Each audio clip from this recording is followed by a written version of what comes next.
स्वागत है दोस्तों आपके अपने चैनल ऑन स्टडी क्लास पर। आप लोगों ने 50 तक क्वेश्चन देख चुके हैं, तो आगे हम लोग चलते हैं आधुनिक बिहार के इतिहास में। तो चलिए, पटना के गोलघर का निर्माण जैसा कि आप लोगों जो है जान ही गए हैं, कौन करवाए थे? तो जॉन गैस्टिन करवाए थे। ऑप्शन ए आपका जो है राइट हो गया था। फिर आपका जो नेक्स्ट क्वेश्चन बनता है वह है 1781 ईस्वी में बिहार के पटना के आसपास के क्षेत्र में हुए ब्रिटिश विरोधी संघर्ष में भाग लिया था कौन? तो आपको बताना है। तो ये है इकबाल अली खां और नारायण सिंह दोनों, ठीक है ना। अगर आप बिहार से रिलेटेड कोई भी जॉब की तैयारी कर रहे हैं और आपको ये क्वेश्चन जो नहीं आ रहा है, तो आप लोग इसका प्रैक्टिस ज़रूर करेंगे। इस तरह के क्वेश्चन को आप लोग देखते रहेंगे, प्रैक्टिस में ज़रूर रखेंगे, ताकि आप लोगों को एग्ज़ाम अच्छा से निकल सके। तो चलिए अगले क्वेश्चन की ओर। तो पटना नगर पर 24 जून 1763 को किसने अधिकार किया था? तो आपको पटना नगर पर जो इस डेट को कौन अधिकार कर लिया था? तो ये है एलिस ने। कौन है? एलिस ने। फिर आपका जो नेक्स्ट क्वेश्चन है, पटना में स्थित गोलघर का निर्माण किस गवर्नर जनरल के काल में हुआ था? तो ये भी इम्पोर्टेंट बहुत है, तो आपको इसको याद रखना है, लॉर्ड कर्नवालिस, ठीक है ना। लॉर्ड कर्नवालिस को ध्यान में रखना है। फिर आपका जो नेक्स्ट क्वेश्चन बनता है वह पटना में पहले अंग्रेज मजिस्ट्रेट थे। ये भी इम्पोर्टेंट क्वेश्चन बनता है। तो पटना में पहले अंग्रेज मजिस्ट्रेट कौन थे? तो इसका जो है चार्ल्स फ्रांसिस ग्रांड, ठीक है ना।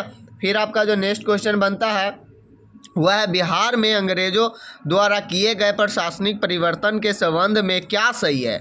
आपको बताना है कि इसमें से कौन बात जो है सही है। तो आपका जो है ये जो भी बातें देख रहे हो वह सभी सही है, यानी कि उपयोग सभी आपका आंसर हो जाएगा। यानी कि बिहार में फौजदारी प्रशासन को 1790 तक नियंत्रण में ले लिया गया। 1866 में सारण जिले को दो भागों में बांटा गया, एक सारण और दूसरा चंपारण, ठीक है। 1875 में तिरहुत को मुजफ्फरपुर और दरभंगा की दो इकाइयों में विभाजित किया गया। 1875 याद रखिएगा, ठीक है। फिर आपका नेक्स्ट क्वेश्चन, बिहार में सोरा उत्पादन का प्रमुख केंद्र निम्न में से कौन सा था? तो आपको बताना है ऑप्शन ए हजारीपुर, तिरहुत, सारण एवं पूर्णिया। यानी कि बिहार से जो है ये सारे हाजीपुर, तिरहुत और सारण और पूर्णिया से ले जाया करते थे, यानी कि सोरा का उत्पादन करवाते थे, ठीक है ना। फिर आपका जो नेक्स्ट क्वेश्चन आपका बनता है वह है सोरा का उत्पादन मुख्यतः किस जाति के द्वारा किया जाता था? सोरा का उत्पादन जो है आपको बताना है किस जाति, तो नोनिया, याद रखना है, नोनिया, ठीक है ना। कहार नहीं, कुर्मी नहीं, तो नोनिया, ठीक है ना। आपको ऑप्शन जो है बी याद रख लेना है। फिर आपका नेक्स्ट क्वेश्चन है कि नोनिया विद्रोह कब हुआ? जब उसे करवाया गया सोरा की ही खेती। तो इस सबसे क्या होता था, ये सब जो है नकदी फसल के अंतर्गत जो भी आते थे वो अंग्रेज करवाते थे, ताकि उससे उनको क्या, उनका एक ही उद्देश्य था, प्रॉफिट, ठीक है ना। तो जैसा कि आप लोग अगर इतिहास पढ़ेंगे तो आपको पता होगा कि वो सिर्फ प्रॉफिट ही जानते थे। और प्रॉफिट कब बंद हो गया? जब उसको विदेश जो है ना वहाँ से, अपने देश से, यानी कि जहाँ पर वो लोग जहाँ से आते थे वहाँ से वहाँ उनको कह रहा था कि आप लोग जो है ना, आप क्या कीजिए कि आप जो है यहाँ से सोना चांदी जो ले जाते हैं वो न ले जाइए। वहाँ के सरकार मना कर दिया ईस्ट इंडिया कंपनी को। तब से जाकर के ये सोचा कि यहीं पर क्या करना है, खरीद बिक्री करके फ़ायदा कमाना है। तब से ये क्या किए, हमारे ऊपर बहुत ज़्यादा जो है धांधली दिखाने लगे। नहीं तो उससे पहले उतनी ज़्यादा नहीं था जितना होना चाहिए था, ठीक है ना। तो आगे अगर बढ़े तो नोनिया विद्रोह जो हुआ कब हुआ? तो आप लोगों को ध्यान में इसको रखना है कि 1770 ईस्वी में नोनिया विद्रोह हुआ था, ठीक है ना। तो इसी तरह से नकदी फसल करवाते थे और उसी में तिनकटिया प्रणाली भी आया था, है ना। तो इस तरह से आप लोगों को ध्यान में रखना है। अगर आप लोग इतिहास पढ़ते हैं तो बखूबी जानकारी होगा। फिर भी आप लोग ऑब्जेक्टिव जो करते हैं उसको करते रहेंगे, ताकि ये रिवीजन में रहेगा। तो चलिए नेक्स्ट क्वेश्चन की ओर। तो आपका नेक्स्ट क्वेश्चन है, भारत में बहावी आंदोलन किसने आरंभ किया? तो इसका जो आंसर आपका जाएगा वह सैयद अहमद शहीद ने, ठीक है ना। फिर आपका जो नेक्स्ट क्वेश्चन है, बहावी आंदोलन के प्रवर्तक सैयद अहमद शहीद का जन्म कब हुआ था? तो इसका जो आंसर आप लोग बताने वाले हैं वह चल जाएगा 1786 ईस्वी में, ठीक है ना। फिर आपका बहावी आंदोलन के प्रवर्तक सैयद अहमद शहीद खां का जन्म कहाँ हुआ था? तो आपको बता देना है उत्तर प्रदेश के रायबरेली में, उत्तर प्रदेश के रायबरेली में। फिर आपका जो नेक्स्ट क्वेश्चन बनता है वह है भारत में वहाबी आंदोलन के प्रवर्तक सैयद अहमद पटना कब आए थे? तो इसका भी आंसर आप लोगों को मार देना है 1821 ईस्वी में, ठीक है ना। 1821 को ध्यान में रखना है। अखिल भारतीय किसान सभा के अध्यक्ष कौन थे? तो अखिल भारतीय, ये तो हमको पता है कि आप लोगों को सभी को याद होगा, स्वामी सहजानंद। कौन है? अखिल भारतीय किसान सभा के अध्यक्ष स्वामी सहजानंद जी है। फिर आपका है बहावी आंदोलन का मुख्य केंद्र क्या था? आपको बताना है कि वो कौन सा जगह था जो इनका केंद्र था, ठीक है ना। तो आपका इसका आंसर जो है पटना ही लगा देना है, पटना तो केंद्रीय। तो चलिए आगे की ओर अगर बढ़ते हैं तो वहाबी आंदोलन का उद्देश्य क्या था? तो इसका जो मुख्य उद्देश्य था वह था ये सभी सामाजिक तथा धार्मिक सुधार होना चाहिए, मुस्लिमों पर पड़ने वाले पाश्चात्य प्रभावों का विरोध होना चाहिए, भारत में ब्रिटिश सत्ता की स्थापित होने चाहिए, ठीक है ना, सॉरी समाप्ति होनी चाहिए।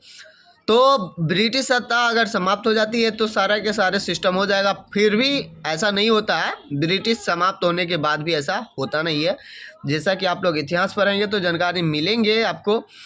तो अगला जो है आपका 1830 के दशक में पटना केंद्र था। तो पटना क्या चीज़ का केंद्र था? तो आपको ध्यान में रखना है कि बहावी विद्रोह का, जैसा कि ऊपर में क्वेश्चन पूछा हुआ था। पटना में बहावी आंदोलन के मुख्य नेता पटना में कौन थे? तो आप लोगों को इसका आंसर बता देना है विलायत अली एवं इनायत अली, विलायत अली एवं इनायत अली। फिर आपका नेक्स्ट क्वेश्चन है बिहार के बहावी नेताओं में आजीवन कारावास की सजा निम्नलिखित में से किसे मिली थी? तो इसका जो आंसर हैगा आपका ऑप्शन ए अहमदुल्लाह को, ठीक है। फिर आपका जो नेक्स्ट क्वेश्चन बनता है वह पटना के अंतिम मुख्य बहावी नेता कौन थे? बहावी नेता यानी बहावी जो आंदोलन हुआ था उसका जो नेता मुख्य कौन थे पटना के अंतिम? तो आपको जो इसका आंसर लगाने वाले हैं वही है अहमदुल्लाह, ठीक है ना। फिर आपका नेक्स्ट क्वेश्चन बनता है कि विलायत अली की मृत्यु कब हुई थी? आपको इसका आंसर का जवाब दे देना 1854 ईस्वी। कब हुई थी? तो 1854 ईस्वी। फिर आपका जो नेक्स्ट क्वेश्चन बन जाता है विलायत अली की मृत्यु के उपरांत बहावी आंदोलन का प्रमुख नेता कौन हुआ? बताइए। तो इसका जो आंसर आप लोग बताने वाले हैं वह है इनायत अली, ठीक है ना। विलायत अली और इनायत अली इनका जो है प्रमुख नेता रहे हैं। तो इसके बाद आया इनायत अली। तो आपका जो नेक्स्ट क्वेश्चन बनता है वह है बहावी आंदोलन के प्रमुख नेता मौलवी अब्दुल्ला के पिता थे, कौन थे? तो इसका जो आंसर आप लोग बताने वाले हैं वह है विलायत अली। फिर आपका जो नेक्स्ट क्वेश्चन बनता है वह अम्बेला अभियान कब हुआ था? अम्बेला अभियान जो है कब हुआ था? तो 1863 ईस्वी में। ऑप्शन सी आपका सही आंसर हो जाएगा। फिर आपका नेक्स्ट क्वेश्चन बनता है बिहार में बहावी आंदोलन का दमन किस अभियान के बाद हुआ था? तो आप लोगों का इसका जो आंसर है अम्बेला अभियान, ठीक है ना। अम्बेला अभियान आपका ऑप्शन ए चला जाएगा ए के साथ। फिर आपका जो नेक्स्ट क्वेश्चन है 1864 के अम्बेला के मुकदमों में पटना के बहावियों के वकील थे, कौन थे? तो इसका जो आंसर चला जाएगा वह है प्लाइडेन, ठीक है ना। तो इस तरह से आप लोगों ने यहाँ तक क्वेश्चन कंप्लीट कर चुके हैं। तो आगे हम लोग बढ़ेंगे अगले वीडियो में। तो आप लोग क्वेश्चन को रिवीजन करते रहेंगे और आपको यहाँ पर जो है आधुनिक जो है मध्यकालीन हो गया है, प्राचीन हो गया, आधुनिक चल रहा है। तो अगर आप लोग नहीं देखे हैं तो प्लेलिस्ट से जा कर के उसे वीडियो को देख सकते हैं। फिर मिलते हैं नेक्स्ट वीडियो में, तब तक आप लोग अच्छे से तैयारी कीजिए। Thank you for watching.